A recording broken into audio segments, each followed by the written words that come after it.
అందరిలాగా నువ్వు కూడా పెళ్లి చేసుకోవచ్చును కదా. పెళ్ళా? కరెక్ట్. ఈ మ్యాటర్ మీద మనం అర్జెంట్ కూర్చొని మాట్లాడాలి. పదండి.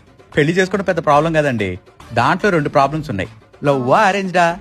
లవ్ అయితే పెద్ద ప్రాబ్లం లేదండి. అరేంజ్ అయితే 2 ప్రాబ్లమ్స్ ఉన్నాయి. అమ్మాయి మనకి దొరుకుతుందా దొరకదా? దొరకపోతే పెద్ద ప్రాబ్లం లేదండి.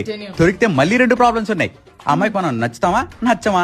నచ్చకపోతే పెద్ద ప్రాబ్లం లేదండి. నచ్చితే 2 ప్రాబ్లమ్స్ ఉన్నాయి. ఆ అమ్మాయికి పాస్ట్ లో లవ్ స్టోరీ ఉందా లేదా? లవ్ స్టోరీ లేకపోతే ప్రాబ్లం లేదండి. ఉంటేనే మళ్ళీ 2 ప్రాబ్లమ్స్ ఉన్నాయి. ఇంకా లవ్ లో ఉన్నారా లేదా?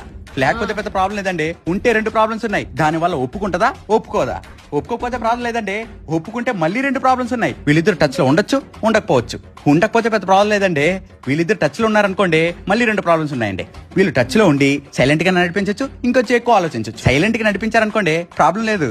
ఇంకొంచెం ఎక్కువ ఆలోచించారనుకోండి మళ్ళీ 2 ప్రాబ్లమ్స్ ఉన్నాయండి. అంటే డైవర్స్ తీసుకుందాం అనుకోవచ్చు, ఇంకేదన్నా అనుకోవచ్చు. అంటే వీళ్ళిద్దరు ప్లాన్ చేసి డిసైడ్ అవుదాం అనుకోవడం అనమాట. డైవర్స్ అనుకోండి ప్రాబ్లం లేదండి. ఇంకేదన్నా అనుకుంటారు చూసారా, అక్కడ 2 ప్రాబ్లమ్స్ ఉన్నాయండి. కాంప్రమైజ్ అవ్వచ్చు, లేకపోతే వైలెంట్ గా ఉండొచ్చు. కాంప్రమైజ్ అయిపోయి జీవితం బాగుంటే ఏం పర్వాలేదు కానీ హనీమూన్ కి తీసుకెళ్లి వాళ్ళ ఎవరితో కలిపి చంపేస్తే చచ్చిపోవడం అవల కాదు. అందుకే పెళ్లి చేసుకోను.